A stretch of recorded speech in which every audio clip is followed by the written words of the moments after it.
Hello everyone, this is the Eternal Debugger back again today with a new debug video. In this video, we will review and debug the claims of Rational Believers video entitled How the Quran Rationally Proves God's Existence.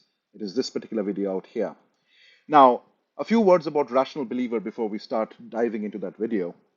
Rational Believer is a new YouTuber, and I do like his work very much. He does use a lot of special effects and edits his videos very crisply. So I do want to commend him for the good job that he's doing with his videos. But with somebody who goes by the name of Rational Believer, I think his claims can sometimes be very irrational. Let's start exploring the video. How many times have you been told that God exists without giving an objective proof to support this massive claim? Almost every time, isn't it? The reason is not the absence of proof, but the difficulty in presenting it convincingly. Because proving the existence of God is not the same as, for example, proving that Pluto exists, which is again not the same as proving whether a black hole exists. Okay, so I think he has a little bit of a preamble going on here. I will just skip the intro part and go into his actual claims. And present my argument. My argument is the Quran is not the work of any human being. If this claim holds true, it leaves us with only one explanation. This book comes from a divine origin, and therefore God exists. For this to be true, I will have to prove that this book could not have been written by any human being, which is quite difficult if you really think about it. But I will do so by presenting it in three parts: prophecy, So something that is difficult, but he still goes about proving it using dud logic. We'll debug all of that. and scientific evidence, the magical pattern within the Quran, and finally is unmatched eloquence. So let's take this verse and assume that it was written by a human being. Do not the unbelievers see that the heavens and the earth were joined together as one unit of creation before we clove them asunder? We made from water every living things. Will they not then believe? It further goes on to say in chapter 51, we built the universe with great might, and we are certainly expanding it. These descriptions closely aligns with scientific understanding of the Big Bang. The idea that all matter was once a single unified entity before it expanded to form the universe as we know it. Let's Okay, so let's stop there. A very opportune moment for us to take a pause and reflect at what we just heard. Okay, so these are two of the most common claims that Muslim apologists or Dawis usually make about the authenticity of Islam. They claim the scientific evidence, and specifically under the chapter of scientific evidence, they would definitely touch upon these two. A, the Big Bang is described in the Quran. B, the Quran claims that the universe is constantly expanding, a fact that we only learned in the 20th century, I would say the later part of the 20th century, when we had advanced telescopes to tell us that. How did a man know this in the 7th century? These are usually the claims that typically come from any Muslim apologist. So because of that, it's not me picking up on the rational believer individually, but basically just debunking these claims in general. Okay, so here is the miracle claim number one, Quran 21:30. Do the disbelievers not realize that the heavens and earth were once one mass, and then we split them apart, and we created from water every living being? Will they then not believe? But this would be miraculous if this was unique to the Quran, right? If Quran was the only book making this claim, it would indeed be very miraculous. And or if it was really even talking about the Big Bang. But it's not really that the case. This is one of the most commonly occurring cosmogonical pieces of lore throughout human history. In fact, the Greeks, the Chinese, the Egyptians, and even the Maori all made the same claim. We'll take a look at some of these. If you see here, we have the Maori creation story on your screen right now. If you read this portion that is highlighted, Rangi and Papa, or heaven and earth, were the source from which in the beginning all things originated. Darkness then rested upon the heaven and upon the earth, and they still both clave together, for they had not yet been rent apart. Now are rent apart Rangi and Papa. Remember, Rangi and Papa are heaven and earth. and with cries and groans of woe, they shriek aloud. So you see, the Maoris are talking of heaven and earth being rent apart or split. Let's look at Greek legend under Euripides. The story is not mine, but from my mother. Sky and earth were once a single form. When they were split apart from one another, they created and delivered all things to the light. So again, we see the motif of sky and earth being pulled from each other. Let's look at Chinese folk religions as well. So there is a book on archive.org which says Panku separates the sky from the earth.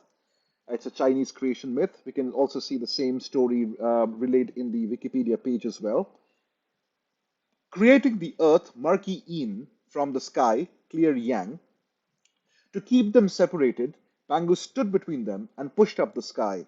With each day, the sky grew 10 feet higher, the earth grew 10 feet thicker, and Pangu 10 feet taller. This task took yet another 18,000 years. So as we can see in all these texts, the claim is the same, that the heaven and sky have been torn apart from each other by a powerful force or a superhuman being. We can see the same motif in the Egyptian myth as well. As you can see, the god in the center is Ra with the sun thingy on his head. He's basically pulling apart Nut from Geb. Nut is the sky goddess and Geb is the earth god. Similar motifs we can see in the Mayan creation story as well. If you read the highlighted part, to separate the sky from the earth, they planted a tall ceiba tree, making space for all life. The roots penetrated deep into the 9 levels of the Maya underworld. The trunk was on the surface of the land, and the branches reached up to the 13 levels of the Maya upper world. So you can see again here, there's a tree basically separating the sky from the earth. And similarly, we can see in the Mesopotamian religion as well, that the Sumerians believed that the universe had come into being through a series of cosmic births such as gods. First, Namu, the primeval waters, gave birth to Ki, the earth, and An, the sky, who mated together and produced a son called Enlil. Enlil separated heaven from earth and claimed the earth as his domain. So once again, we see the same motif reoccurring across different myths. Now, if you were to claim that the Quranic reference was about the Big Bang, there is no way on earth that you can basically reject these other claims that talk about the same thing. These are also Big Bangs. And maybe God revealed these books as well. These are also authentic texts from an authentic God, right? So you'd have to then give credit to all the pagan religions in the world for giving truth claims before the Quran did. Okay. Now, this is such a commonly occurring motif that this gentleman, A. Seidenberg, had to write 3 long essays, which are collectively available in the Taylor and Francis folklore collection. There were 3 essays that basically talked about all the lore that talks about sky and earth being separated at creation. So the point is, this is a very common lore. The Quran is definitely not unique in making this claim. The Quran is not talking about the Big Bang here. It's basically just repeating a cosmogonical claim that has been made throughout history, that the sky and earth had to be separated from each other by force, by a divine power, or by a superhuman that basically led to the creation of earth being possible and creation of life on earth being possible. Now, if you want a truly satisfying creation myth, check out the Nasadiya Sukta of the Rig Veda. The Nasadiya Sukta is a poem which describes the creation of the universe. It starts with a couple of stanzas which describes the fabric of reality before the creation of the universe started.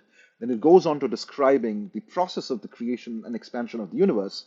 And at the end, it basically expresses certain agnostic questions about the whole process. Let us examine this a little bit further.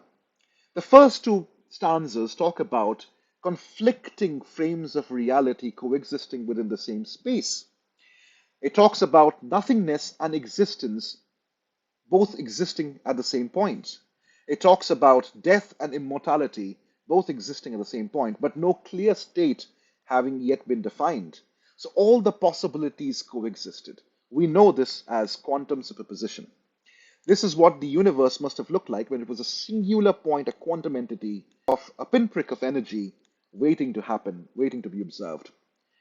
In the third stanza, we see the rapid expansion of the universe being described.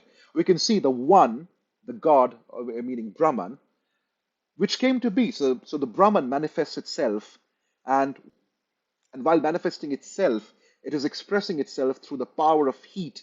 So we can see that there is a release of energy being described here. In the next couple of stanzas, we see the state of continuous expansion. We find the mention of a cord which is stretched across the void. This is basically talking about the universe filling up all the space and continuing to do so. We also see the reference to seminal powers making fertile mighty forces, which actually sustain life on the earth. All these forces, the electromagnetism, gravity, etc., that basically drive existence on earth came to being as well. The last two stanzas are very unique. There are some questions now being asked. Is this really what happened? Who can tell? Because after all, it's Brahman, the one who knows the fullest detail. Even the demigods, who basically are the subject of many of the Rigvedic verses and chapters, came after the universe was created. Only the Brahman existed before it. A truly satisfying and endearing poem. Now let's examine the second miracle claim, Quran 51:47, which talks about the expanding universe. I have presented here from Quran.com the translations of several Quranic scholars. The ones which seem to have a certain hint of a continuously expanding universe are highlighted in yellow. The ones which only claim that Allah made the universe vast but do not hint at continuous expansion are highlighted in purple. As you can see, most of the translations that claim continuous expansion appear to be very recent ones, the ones that have been written in the 90s or later. The older ones do not hint anything like that. But I would still give the Quran the benefit of doubt if it was really the only text that made this claim. But if there are other texts, however, that are from the same period as the Quran, or perhaps even older, which have made the same claim about a continuously expanding universe and have not left any room for doubt. No shade of purple there, right? No room for doubt. Would we not have to accept the truth claim of those texts as well? In fact, if they are clearer, won't we have to say that they are probably more firmly grounded on truth than the Quran? Well, let's find out. The first one is Shiva Purana, 2.5.50.29. You can see the screenshot from Wisdom Lib presented here. Verse 29, O sky formed one, because you give space within and without, that the universe evolves and expands. O merciful one, it always breathes in you and naturally merges in you, hence I bow to you. If you see the Sanskrit just above the screenshot there, now of course there's a very long sandhi there, but you can focus on this word that says vikaswar. Vikaswar. You can see that in the English here as well, vikaswar. Vikaswar is the state of being viksit, or the state of expansion. So we can see that there is no doubt as to what the intent of this particular line is. The Shiva Purana talks about a continuously expanding universe. But is that the only one? Well, look at Laghu Yoga Vashishta 4.4. Laghu Yoga Vashishta is the series of treatises and teachings that Guru Vashishta gave to Sri Ram when Sri Ram was a student at Guru Vashishta's Gurukul. We can see one of those highlighted lines there.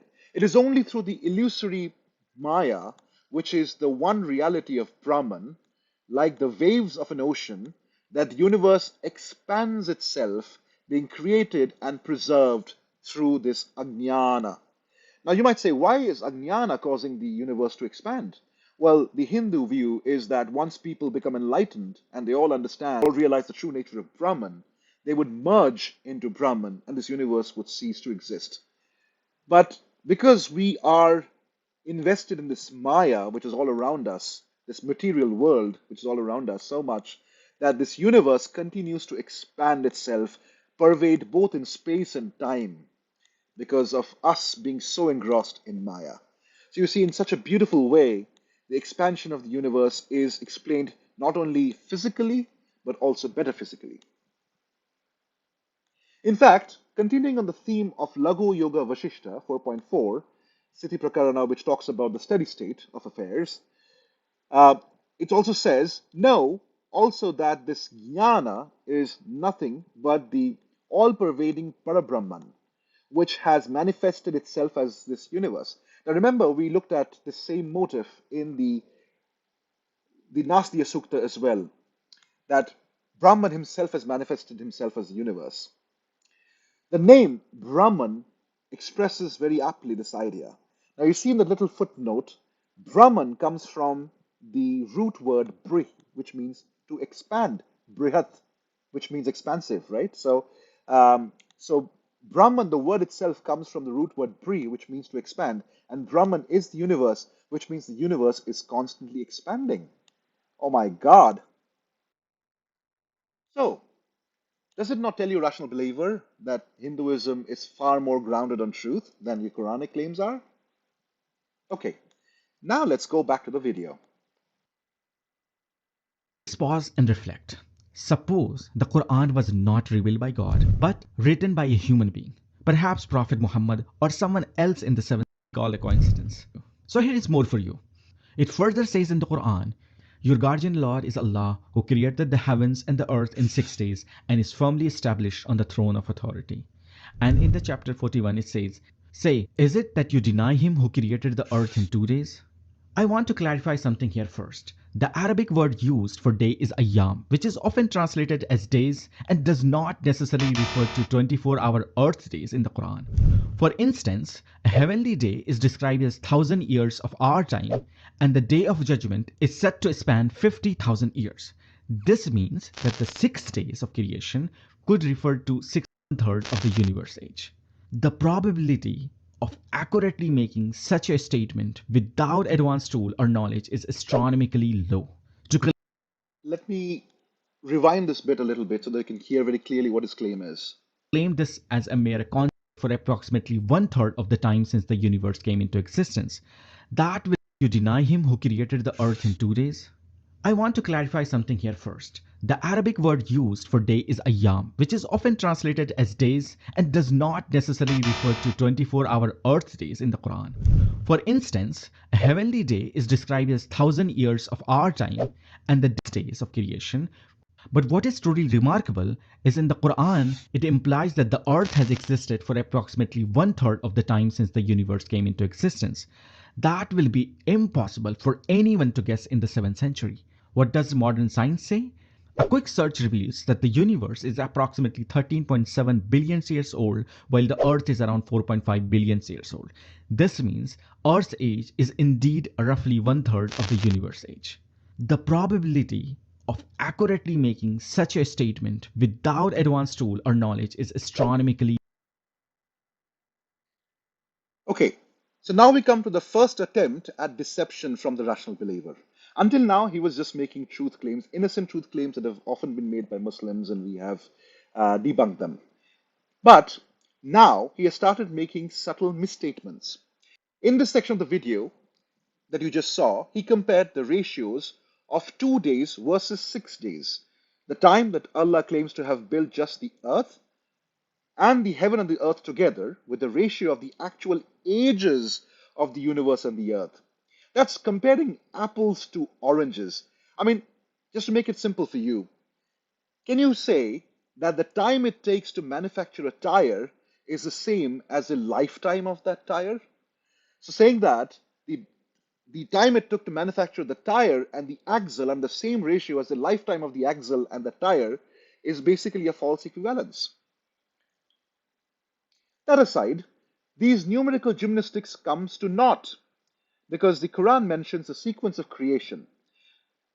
So it declares in Surah Fussilat 41.9, 41.10, 41.11, and 41.12 that the earth was created first in 2 days, then decked up over another 2 days to its final state, making the creation time of the earth 4 days in total, and then built the universe in another 2 days. So, according to the Quran, the earth is actually older than the heavens or the universe. So, how does he even make that claim when the earth is clearly older than the universe, right? Again, he's just comparing the time it took to manufacture these products to the actual shelf life of these products. which is false equivalence. If the rational believer was impressed by the ratio, even if built from false equivalence, I wonder what he would say if he learned that a religious tradition has actually calculated the age of the earth to a fair degree of precision. Let me play a small clip for you.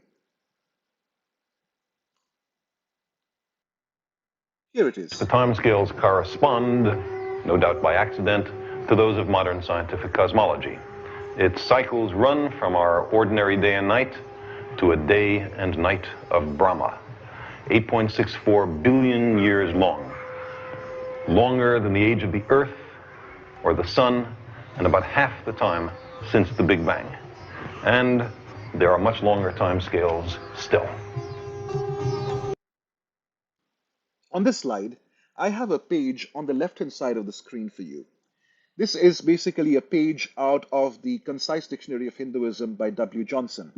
The word defined here is kalpa, and if you read just the highlighted bit, we find that it is a cycle of time from creation to destruction. A cosmic kalpa is variously measured, but a commonly accepted figure given in the Puranas is 4,320,000,000 years. It is also sometimes known as a manavantara, that is, a world age instigated by a Manu. On the right hand, you can see a shloka of the Bhagavad Gita, 8:17. One day of Brahma, Kalp, lasts 1,000 cycles of the 4 ages, Mahayug, and his night also extends for the same span of time. The wise who know this understand the reality about day and night. So what we find out is that the day of Brahma is 1,000 cycles of the Mahayugas, and the night is equally long. If you see the calculation which is presented in the explanation of this particular verse, the different yugas have different durations, and if you basically add them, the Mahayug comes to 4,320,000 years. 1,000 such cycles would be 4,320,000,000 years. So the Kalpa becomes 4,320,000,000 years long. What is the Earth age? 4.5 billion years. Now, this age of 4.5 billion years was calculated on the basis of lunar rocks. The oldest rock formations on the Earth are exactly 4.3 billion years old. This fact can be verified. So, it looks like the Hindus got the Big Bang right, the expansion right, and had even calculated the freaking age of the Earth with 98% accuracy. Given that we are in the night of Brahma right now, which is also going to last 4.5 billion years, we are possibly staring at a world renewal at any given moment. This is the claim of all religions, isn't it? Let's examine the next claim. Low. To claim this as a mere concept present, counterintuitive to my mind, but it will absolutely put the discussion to bed. Because it would be counterintuitive to make such a statement. It says in chapter 57, and we send down iron with its great might, benefit for humanity. Think about this for a moment. Iron rust, it bends, it's found buried in the earth. So why would anyone in 7th century claim that iron was sent down rather than simply found on earth? Making such a statement would have been extremely risky. It would defy common understanding and potentially raise doubt about his credibility. But today we know about iron that it is not native to Earth. Instead, it is believed to have come from supernova explosion of a giant star making its way to Earth millions of years ago. Okay, you heard that claim, right? The iron coming down, as described in the Quran, is basically foretelling of the meteorites, or basically intelligence about the meteorites. So basically, you heard that, right? That is the next miracle claim, that Allah sent down iron. You say sent down, or wa'azalna in the Arabic, as the expression for sending something from the heavens. So in this context, it's basically saying that iron came down from the meteorites, and the Quran makes this claim, which was very counterintuitive, so definitely Quran has to be true. Well, Mr. Rational Believer, did you know that the Quran also claims, with using the same Arabic and English word, that other things also were sent down? Like, for example, he says in 39:6, we sent down for you 8 pairs of the cattle. If you see the word, again, it is wa'anzala. And again, in 7:26, it says, we have sent down to you the dress that covers your shame. Again, if you see the word here, anzalna is used. So the same Arabic word, the same English expression has also been used for cows and for clothes. Are you going to say that these also came down with meteorite showers? So unless you're proposing something like this, which is definitely absurd, I'd have to say that you're probably reading things a little too literally. Probably when he said set down or azalna in all these 3 ayahs, is basically talking about blessing humankind with these objects, not physically sending something down from the heavens. Okay? Let's go back to see what the next claim is. Even more fascinating is that this verse, it is about goodness, has led many scientists to accept Islam because Mayan possessing great mind. And a bold statement like this is mentioned in Quran for water as well. The next evidence I'm about to present has led many scientists to accept Islam because they realized that this verse simply could not have been written by any human being, especially in the 7th century. It is about our brain. For centuries, it was thought that the frontal part of the brain handled vision simply because it is near the eyes. In the 20th century, advancement in brain scans and neuroscience revealed something astonishing. The part of the brain responsible for vision is actually located at the back, the occipital lobe. The frontal part of the brain, however, called the prefrontal cortex, is understood to play a crucial role in the decision making and, most interestingly, fabricating lies. What does the Quran says in chapter 96? A lying, sinful forelock.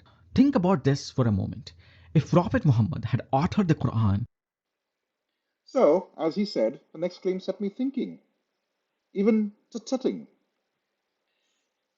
If the suggestion that a lying, sinful forelock mentioned in the Quran 96:16, which is an extension of 96:15, where a human being would be dragged by the same forelock, right? Um, if this lying, sinful forelock is a reference to the prefrontal cortex of the human brain, which, yes, becomes active when you're trying to deceive, and that this is the connection that caused many doctors to accept Islam, I couldn't help wondering what these doctors would have done if they were told about the Agya Chakra in the Yoga Sutras. Well, to make my point clearer, let's first examine this article from brainfacts.org about the regions of deceit. As you can see, the study does confirm that the activity in the prefrontal cortex increases when people lie. The prefrontal cortex, situated just behind the forehead, is a collection of regions responsible for executive control. Please bear that expression in mind, executive control. The ability to regulate thoughts or actions to achieve goals. Executive control includes cognitive processes such as planning, problem solving, and attention, all important components of deception. So it's no surprise the prefrontal cortex is active when we lie. Dishonesty requires the brain to work harder than honesty, and this effort is reflected in increased brain activity. Studies even show people take longer to respond when lying. We all know that. That's intuitive. But see the next part here, that's very important. While lies lead to greater activity in the prefrontal cortex, so do many everyday tasks, such as cooking dinner or playing a game of chess, explains Josh Green, who studies moral judgment and decision making at Harvard University. It's not like there's some lying part of the brain that is only involved in deception, he says. So, what we actually find out is that deception is just one of the things that the prefrontal cortex does, but it actually is the seat of executive control. It basically commands the rest of the body, so to speak, right? And it is the seat of intelligence and intuition as well. There are different regions within the prefrontal cortex that deals with decision making, intellect, and intuition. Now, with this particular background, let's examine the next image here. These are the chakras in a human body. Look at the second chakra from the top, called the Agya chakra, also called the third eye chakra. What is the position of that chakra? As you can see, the Agya chakra is located in the center of the forehead between the eyebrows. The location makes it a sacred spot where Hindus apply a tilak bindi to show reverence for it. Now let's look at the function of this chakra. Agya translates as authority or command. It is considered the eye of intuition and intellect. Its associated sense organ is the mind. Just think about that. What did we just read in brainfacts.org? The prefrontal cortex, that part of the brain that's right behind your forehead, is the seat of executive control, the part of the brain that commands the mind. And Agya literally means commanding.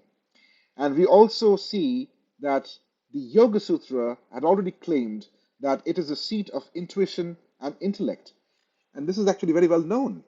The prefrontal cortex is the seat of decision making, reasoning, and also intuition. Okay, let's go back to the video now. He would have likely written what was commonly believed at that time. Because he didn't know what if, or what if it's the work of an aliens. These of such copy errors, outdated beliefs, or even contradictions. Yet the Quran, despite being revealed over 1400 years ago, contains not a single scientific contradiction or errors. Every claim.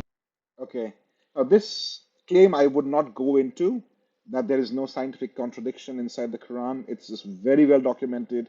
There are so many websites that have basically brought out scientific contradiction after scientific contradiction in the Quran. I think one of the most common ones mentioned is the claim about the bone being formed before flesh, right? Which we know is not entirely accurate. But anyway, let's proceed. Aligns with modern discovery, leaving us with only one compelling conclusion, and you know it. But if you still think copying is a viable explanation, check out this section. In the Quran, nothing is random, not even the placement of a specific words or name. Take the word human as an example. It appears in the second verse of chapter 76. If you count the Arabic letter from the beginning of the verse, the word human occurs at So you note here that he is basically counting the position of the word from the beginning of the ayah. precisely the 46th letter. Amazingly, 46 is the diploid chromosomes number in humans. But there is more. In the very first verse, where human is mentioned, it appears in the 9th position. Why is this significant? Because 23, the number of human chromosomes pair, is the 9th prime number. Similarly, if we analyze... Doesn't this seem like a little desperate and arbitrary? That you have to basically explain the 9 in the context of the chromosomes. So basically, 23 is the 9th prime number. Anyway, let's continue. The 77th verse of the chapter 36, the word sperm is exactly located at 23rd position from the beginning of the verse. And what do we know about human sperm? Again, he's counting from the beginning of the verse, okay? It carries exactly 23 chromosomes. Coincidence? You could say that, but guess what? These numerical correlations are not unique to humans. They extend to other animals such as apes, bee, horse, and pigs. The last letter of the word apes exactly located in the 48th position, and 48 is the diploid chromosomes number of apes. Similarly, the word bee appears in verse 68 of chapter 16, and the last letter of the word bee is at the 16th position. Bee has 16 pairs or 32 chromosomes. The word horse, which appears in chapter 3 in verse 14, is exactly located at 64th position from the beginning of the verse, and 64 is the diploid chromosomes number of the horse. The same pattern continues. So did you notice what he did there? So for the bees, he basically claimed that the number corresponded to the number of pairs of chromosomes, but for the horse, it is the number of diploid chromosomes. So for example, if the text was in the 23rd place, he would say 23 pairs of chromosomes. Or if it is in the 46th place, he would say that this is because there are 46 diploid chromosomes. With the word pig, which appears in chapter 5, verse 16. The last letter of pig is exactly 38 letters away from the end of the verse. And 38... Now, I have to pause you here. So Until now, he was basically counting the reference point from the beginning of the verse. Now he has suddenly changed the tactic and is counting the position of the letter from the end of the verse. So you see that this is very arbitrary and very desperate. Is the diploid chromosomes number of pigs.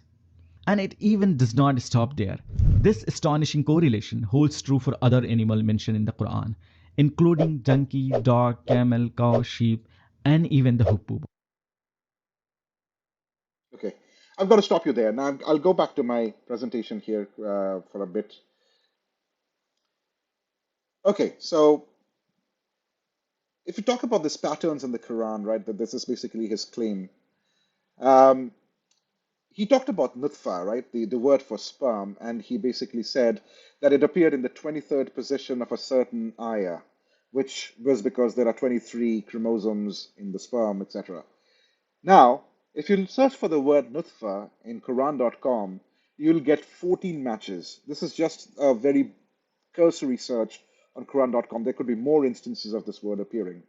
There's only one verse that he's picking up now and saying that, oh, this is not random. There's a pattern in here. But what about these other 14 or the other 13 references? Why nothing special about them? Why are they all random, right? So I mean, the statement is basically like finding the atomic weight of iron in Moby Dick, right? I mean, there are many people who have done that, and you can basically claim that the author of Moby Dick was a prophet. So this is the kind of fallacies that we often go into. Here is the incredible part. Humans had no concept of chromosomes, existent many animals would, but the interest verify. For example, the word month is mentioned 12 times in the Quran, the same as the number of months in a year. The word day in singular form is mentioned 365 times. The plural form of days is mentioned 30 times in the Quran. The word prayer is mentioned 5 times. Okay. Once the scientific claims ended and the so-called pattern and numerical miracle started, I knew this was going into complete cherry-picking and deception territory. Firstly, you would have noticed the correlation of the position of the last letter of the word to its chromosomal count is very arbitrary. Sometimes the position is counted from the beginning of the ayah, sometimes from the end, sometimes it only indicates the count of the prime number 23 represents. In fact, if you were to search just the Quran for nutfa, the word for sperm, you'd find at least 14 matches. If nothing in the Quran is random, then why all these appearances of the word nutfa don't seem to have any special attributes except for that one that he called out? Is this cherry picking coincidences with a lot of arbitrary explanations or not? Well, using this logic, you could prove anything to be magical. Even Moby Dick, the novel, has been proved to have numerical miracles. For example, if God appears in the first position of a line, it could mean God is one. If it appears in the second, it could be a declaration of God being distinct from his creation. If God appears in the third position, it would mean that it signifies threefold repetitions found in the Quran and Hadith to signify truths, hence God is true. If it appeared in the position number 4, then it would refer to the four madhabs. If it appeared in position 5, it would represent the 5 pillars. In position 6, it would be the number of days of creation. In position 7, it would be a nod to the 7 heavens and 7 earths. In position 8, it would be the number of angels who carry the arsh. In position 9, it would be the reflection of the holy month of Ramadan. In position 10, it would be the reminder of God's laws passed on to Moses. You get the idea. You could basically fit in any explanation you like. Let's go back to the video. Possible for any human author. That leaves us with only one option. But the interesting part is that there is a consistency of numbers for the things we readily observe and verify. For example, the word month is mentioned 12 times in the Quran, the same as the number of months in a year. The word day in singular form is mentioned 365 times. The plural form of days is mentioned 30 times in the Quran. The word prayer is mentioned 5 times. One of the things that amazes. Okay. I got to stop you there, okay? And basically come back to our presentation here. Well, it is not possible to go into all the claims that the rational believer makes here, but we could talk about one of the examples that is clear as day. Yes, the claim related to the word day. Have you wondered why the claim is that day appears to have 365 occurrences, when the Quran clearly advises you, through multiple ayahs like the ones quoted here, to follow a lunar calendar, which would make a lunar year have only 355 days. You might argue that this was to provide proof to the disbelievers who follow the Gregorian calendar and have 365 days in the year. Now, that would be a daunting challenge, especially if you didn't have the tools to actually examine this claim. Thankfully, the ex-Muslims of America came to our rescue. They provided an exhaustive list of all occurrences of the word day in Quran and whether they are singular or plural. There are 445 singular instances of day and only 217 pure instances of ye, vav, mim, the letters making up the word day. This means that the word selected to make up this number of 365 is cherry-picked from among those singular instances that have certain prefixes and suffixes. However, this is done arbitrarily. Otherwise, if all of them would have been picked, there would have been 445 instances of the singular occurrence of day. I have put the link to this list of references of the appearance of the word day in the description box. What pleases me the most about Quran is its incredible balance of what no verse usually acquires. Let's look at Quran. Percentage ratio. Moving on, he created him from dust, then he said, amazingly age. Mind-boggling complete star in the sky, which was Sirius. What is remarkable about the Quran is that it gives the distance to the Sirius from Earth without even mentioning. It says, and that it is he who is the Lord of. If you count the number of Arabic letters from the word stars in verse 1 of this chapter to the word earth in the verse 32, the total is exactly 861 letters.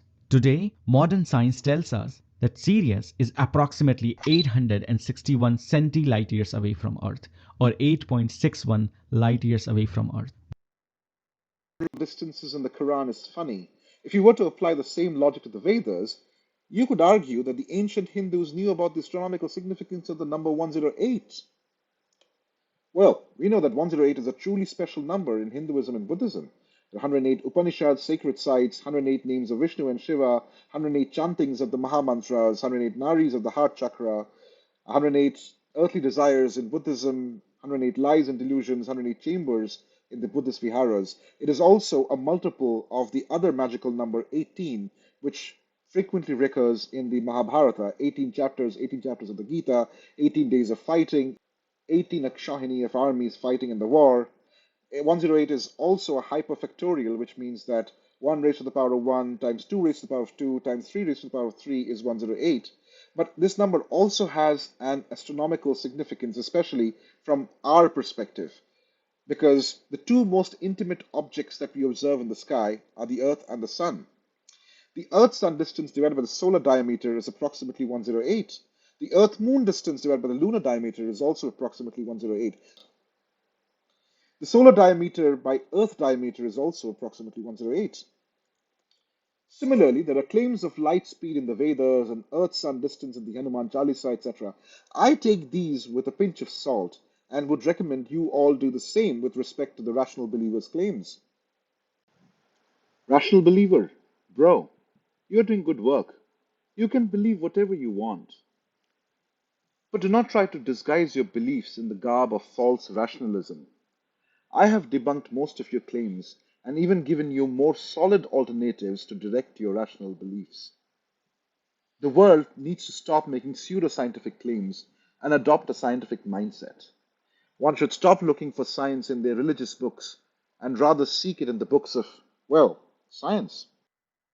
But if you were to set scientific accuracy as a test for the authenticity of a religion, then you should probably consider looking at the one that claimed heliocentricity in the 6th century BCE, or made the statement that the sun does not rise or set in the 9th century BCE, or gives a surprisingly accurate month-by-month description of a human embryo's development, or predicts the observer effect of quantum mechanics so much so that its pioneers, Erwin Schrödinger, Niels Bohr, and Werner Heisenberg, would admit that their theories make more sense when they read the texts of that faith. Use your rationality well. Ciao.